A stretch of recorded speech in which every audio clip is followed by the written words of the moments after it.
Congratulations, Tim, on winning your award. Thank you. Tell us a bit about the work you do.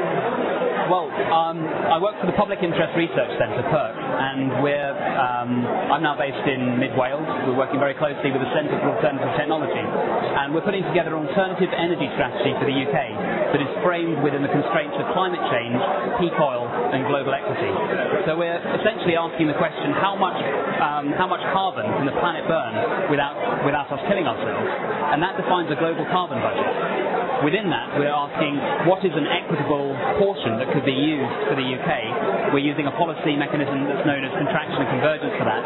And so we've identified a carbon budget for the UK that takes us from our current carbon fossil fuel consumption down to zero at some point in the next few decades, at which point we will have powered up renewable energies to take up the slack. And we're then looking sector by sector to see what are the implications. This is then our tool that we're taking to government and campaigning for policy changes so that we can get carbon permits as a policy within government. We haven't solved anything, I don't feel, unless we've addressed climate change and solved it. And the more we look at it, the more severe and urgent it seems.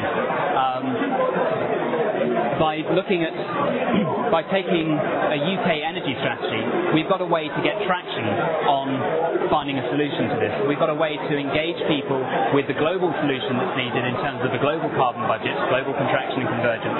But we're presenting what's happening on the ground in terms of what kind of transport will you be using, what kind of homes will we be having, what will life be like?